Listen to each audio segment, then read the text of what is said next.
itu kendala itu anggaplah sebagai buat pembelajaran gitu loh. Misalnya ada sesuatu yang bikin kita gimana, nah itu dicari tahu terus. Oh iya, ternyata dari kejadian kemarin saya harus begini gitu. Balik lagi di Perpijonan Podcast bareng gue Ubay dan Ibu Ari.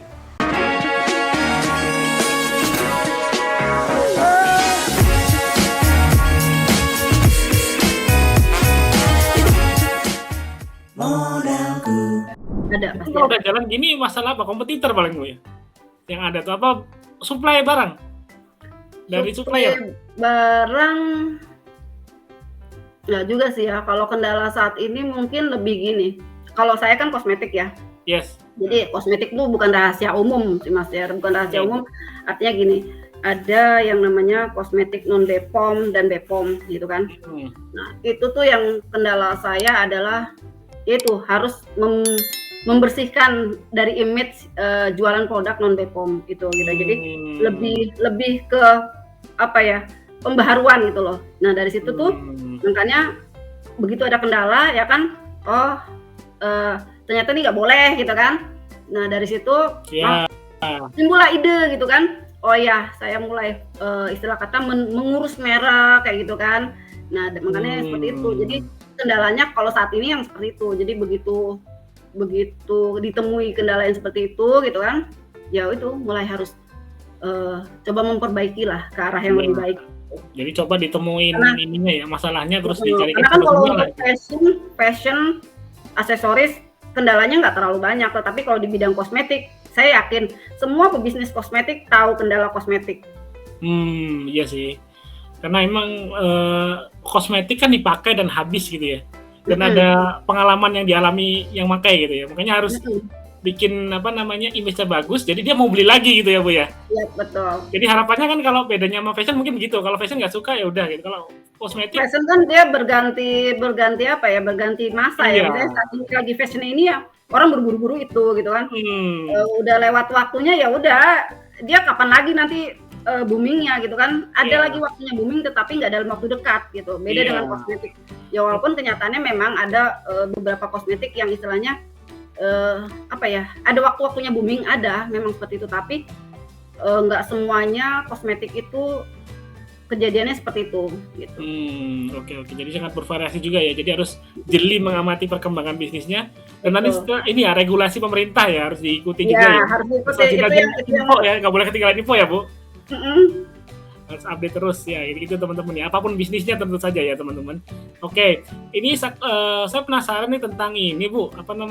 Followers Ibu kan sampai puluhan ribu ini. Yang saya tadi sebut ada 24.000,7 ya. Nah itu kan ada puluhan di e-commerce ya. Terus apa aja yang Ibu lakuin untuk kan ini potensi ya, bisa dibilang aset ya, kalau sekarang followers itu aset gitu.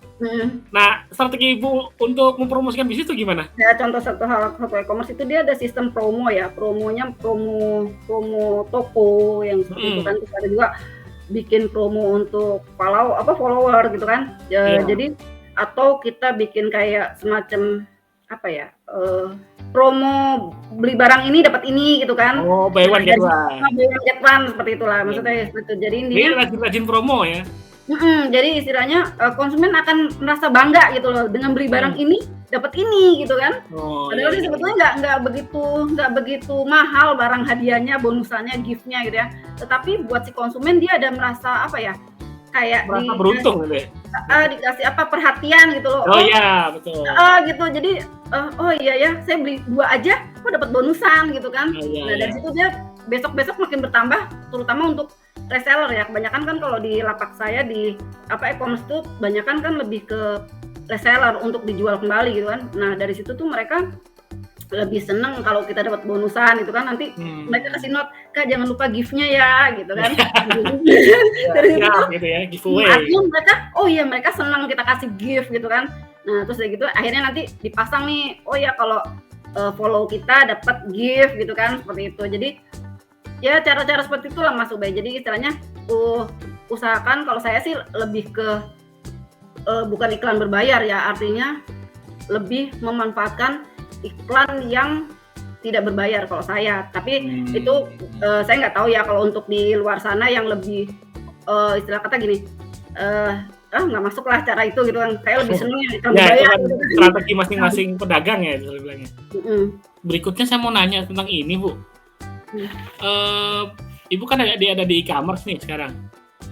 Oke, tadi udah dijelasin sih. Di area awal Ibu mulainya di sosial media ya. Dalam hal ini Facebook. Nah, kalau untuk sekarang masih jalan nggak Bu yang di Facebook tuh? Atau ada di Instagram juga Mas sekarang? Kalau untuk Instagram dan Facebook masih, tapi lebih ke mengarah ke apa ya? Kayak kasih tahu gitu loh. Intinya kayak kasih tahu, oh kita punya produk ini loh, tapi belinya tetap kita arahkan ke e-commerce. Jadi lebih ke hanya apa ya? Media promosi etalase aja gitu ya. Kalau di toko tuh etalase Jadi gitu ya? tetap diarahkan ke e-commerce. Oke, jadi promosi produk baru gitu aja ya. Kita ada ini, ada promo ini. Silahkan beli di e-commerce kita gitu ya. Oke, jadi kita kasih link gitu kan. Itu sih seperti itu. Iya, nah ini sebagai informasi buat teman-teman modalku, sobat modalku semua. Ternyata Ibu Ari Bayu ini adalah salah satu borrower atau peminjam di modalku ya Ibu ya. Betul. Nah mungkin bisa diceritakan Bu, gimana awal tahu modalku, terus gimana kok tiba-tiba bisa percaya untuk pinjam di modalku? Proses pengajuannya gimana, itu boleh diceritakan Bu? Oke, dulu itu kalau nggak salah ya, saya ingat saya dulu pertama kali saya kenal modalku itu dulu Tokopedia, justru di Tokopedia. Oh, Tokopedia ya? Tokopedia, kalau nggak salah waktu itu Tokopedia. Jadi prosesnya cepat kalau untuk modalku. Jadi istilahnya kalau menurut saya nggak bertele-tele ya, artinya mungkin bisa tahu dilihat dari omset itu toko gitu kan, mereka melihatnya ke sana mungkin gitu.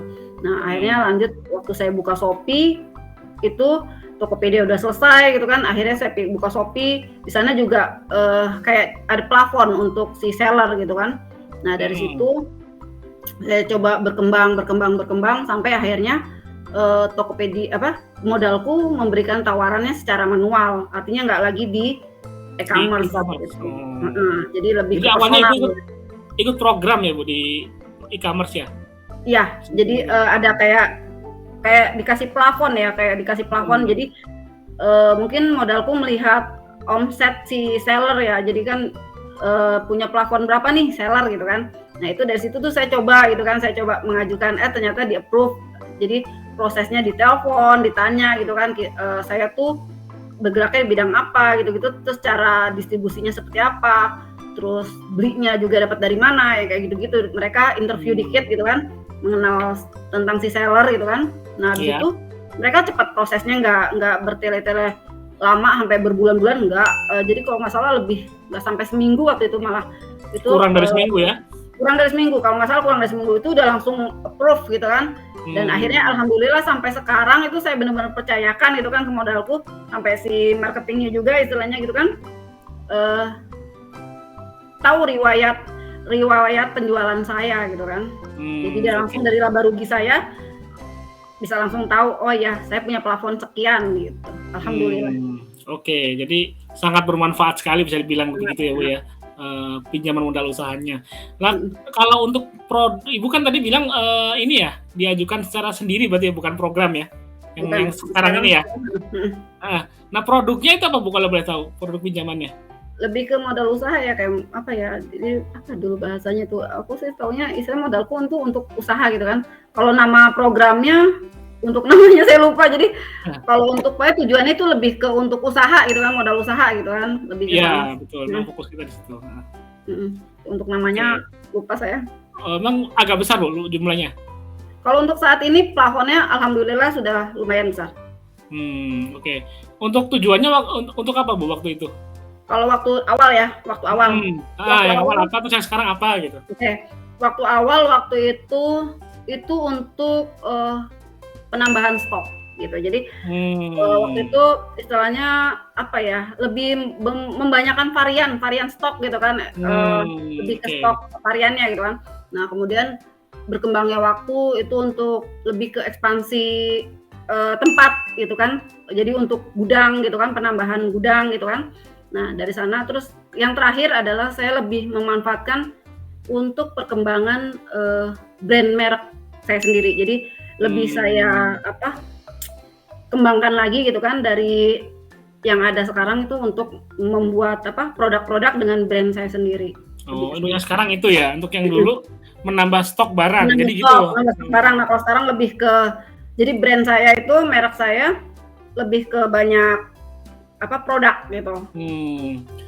Jadi bisa dibilang bisnis ibu makin maju ya sekarang ya? Alhamdulillah Mas. Luar biasa. Jadi dari jualan produk orang, stoknya banyak, dan sekarang mau punya brand sendiri gitu ya? Luar biasa. Tujuannya ke sana. Iya. Semoga tercapai ya Bu ya. Karena ini insya Allah terus berkembang terus ini bisnisnya. Nah kalau menurut Ibu kesannya sendiri terhadap pelayanan modalku gimana Bu? Termasuk jadi salesnya, jadi marketingnya. Bagus Mas. Maksudnya jadi walaupun misalnya gini, walaupun istilah kata sudah cair gitu ya, kan kalau ada juga kan yang sebatas istilahnya target seperti itu, misalnya nih contohnya si sales dia memasarkan produk itu kan pasti target gitu kan. Oh iya, saya udah target gitu kan. Ya udahlah, nggak usah say hello sama si nasabah gitu kan. Iya. Kalau modalku nggak Mas. Jadi istilahnya masih saling saling silaturahminya tuh mesti dijalin gitu loh. Walaupun istilahnya oh iya si ibu ini maksudnya udah closing lah istilah kata bagi dia gitu kan. Iya betul. Poin yang penting adalah yaitu silaturahminya tetap dijaga. Iya, meskipun targetnya udah tercapai ya, jadi kita jadi nggak mikirin diri sendiri ya, artinya oh ya tetap istilahnya silaturahmi ya, kita kan orang Indonesia ya, silaturahminya tuh harus kita jaga terus gitu. Iya, oke. Jadi itu yang bikin ibu nyaman ya sebagai peminjam ya, silaturahmi dan kehangatan dalam melayani ya seperti itu. Jadi istilahnya ada komunikasi lah ya kan, misalnya saya ada nggak sekedar ada butuhnya aja gitu ya. Kira-kira nih saya punya angan-angan nih begini misalnya untuk kedepannya kira-kira gimana ya misalnya gitu kan, dengan adanya kenaikan omset penjualan saya ini kira-kira ada nggak nih untuk peningkatan seperti itu ada komunikasinya gitu. Jadi nggak flat abis cair ya udah gitu, enggak seperti itu. Jadi ibu juga bisa keep in touch, bisa bilang gitu ya sama marketing kita ya. Dan marketing kita juga akan terus mencarikan produk yang cocok untuk ibu sesuai dengan ukuran bisnis ibu saat ini gitu ya. Karena kan kebutuhan ibu pas awal bisnis sama sekarang sama nanti kan pasti berbeda ibu ya. Berbeda. Ya plafonnya juga pasti meningkat terus ya ibu ya. Iya, sesuai dengan ininya lah keuntungannya pasti meningkat terus ini. Nah kalau untuk ini Bu, perbedaan terbesar yang ibu rasain sebelum mendapat modal sama yang setelah mendapat modal di apa Bu? Ya kan kalau bisa dibilang ibu kan udah jalan bisnisnya nih, udah settle lah, terus ada tambahan modal. Kalau kira-kira dibandingin sama nggak dapat modal tuh kira-kira gimana ya?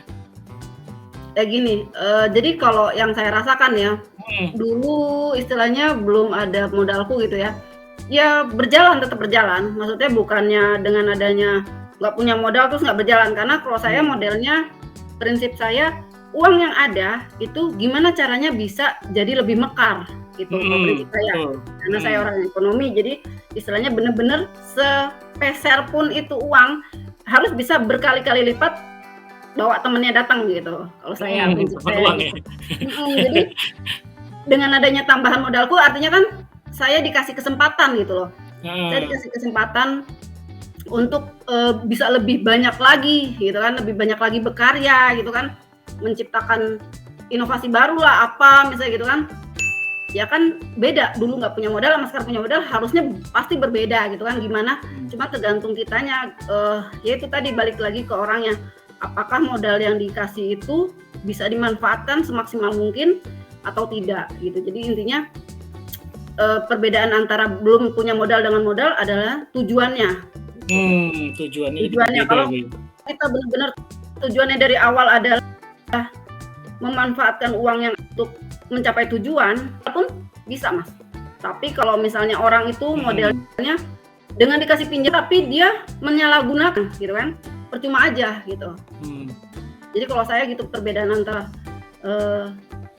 belum ada modal dengan ada modal pasti berbeda, karena kan ada yang lebih bisa dimanfaatkan dan itu pasti harus menghasilkan kalau saya gitu. Oke, menarik ya. Jadi Ibu Ari ini kasusnya setelah ada modal, udah settle, bisnisnya udah jalan. Tapi ketika ada modal, Ibu Ari bisa jauh lebih berinovasi ya Bu ya. Ya, Akhirnya betul. mungkin bisa jadi kepikiran untuk bikin brand tadi Bu ya. Iya, makanya harus istilah kata harus punya tujuannya nih. Meminjam ini tujuannya apa gitu kan? Kalau hanya untuk lo pegang uang doang gitu kan, nggak punya tujuannya, nggak usah pinjam. Kalau saya gitu, nggak usah pinjam. Tapi begitu Anda dikasih kepercayaan, itu ada tanggung jawab untuk gimana caranya supaya jadi besar lagi, terus lancar ya kan, balikinnya lancar gitu kan. Itu kan kepercayaan juga ya, kepercayaan dari seorang pemberi pinjaman ya kan kepada nasabahnya gitu. Oke, menarik banget tadi. Jadi harus punya tujuan intinya ya. Jadi kalau dengan adanya modal, jadi tujuannya jadi berkembang lagi dan dampak yang diberikan kepada masyarakat, terutama bisa menarik karyawan lagi nanti kalau lebih besar kan. Betul. Itu akan jauh lebih besar gitu ya. Karena kan itu tujuan saya membuat usaha ini kan nggak cuma untuk saya pribadi sekeluarga gitu kan. Jadi kalau sekarang ini lebih saya menciptakan lapangan pekerjaan gitu kan. Jadi bisa merekrut karyawan gitu kan, membuka peluang kerja untuk yang membutuhkan gitu kan, dimana kan kondisi saat ini kan banyak perusahaan besar cutting karyawan gitu kan, karena pemangkasan tenaga kerja. Tapi alhamdulillah gitu kan, maksudnya saya masih bisa menjaga di situasi seperti ini. Oke, iya menarik banget ya. Jadi dampaknya yang diberikan lebih besar kalau bisnis kita bisa jadi besar ya, dengan adanya tambahan modal tadi gitu ya. Menarik sekali. Nah ini sayangnya kita dari pengunjung acara Ibu ya. Padahal pasti banyak hal yang bisa kita kulik dari bisnis Ibu tuh. Ini saya yakin baru sedikit sekali tadi. Meskipun pelajaran yang sudah kita dapat atau aspirasi yang sudah kita dapat buat teman-teman yang ingin memulai bisnis atau sedang berbisnis saat ini sudah sangat banyak dan bisa diterapkan di bisnisnya masing-masing gitu ya. Semoga teman-teman bisa sukses juga seperti Ibu Ari ini gitu ya. Oke. Untuk terakhir bisa diberikan ini Bu, pesan-pesan buat sobat-sobat modalku semua yang lagi berbisnis agar makin semangat bisnisnya nih Bu. Oke. Ini dari saya ya, maksudnya gini. Intinya pertama sih jangan takut untuk memulai gitu kan. Jangan takut untuk memulai, ya harus punya keinginan intinya gitu. Harus punya keinginan, terus keseriusan ya kan. Terus terakhir semangat. Itu harus wajib dimiliki 3 poin itu. Jadi keinginan itu niat ya kan, terus keseriusan menjalani usaha itu, terus ketiga semangat. Jadi salah satunya itu tidak boleh tidak ada, harus selalu ada. Walaupun itu perusahaan sudah menjadi istilah besar gitu ya, itu harus tetap ada. Cuma bedanya mungkin kan niatnya di awal sebelum perusahaan itu maju itu apa, setelah maju niatnya pasti beda gitu kan. Tetapi tetap poinnya adalah keinginan atau niat, terus keseriusan dan semangat. Jadi semangat tanpa niat, tanpa keseriusan juga bisa. Jadi harus dijaga itu 3. Gitu kalau untuk teman-teman. Iya, menarik sekali ya pesan dari Ibu. Terima kasih sekali Ibu untuk pesannya. Semoga teman-teman bisa meresapi, mengingat dan mencatat serta menerapkannya dalam bisnisnya, yaitu ada 3 tadi ya, niat, keseriusan dan tetap semangat. Tidak boleh kurang satu dari 3 itu, harus terus dicatat, harus terus dimiliki ya, dijaga dalam diri seorang pebisnis Ibu ya. Oke. Terima kasih Ibu. Iya.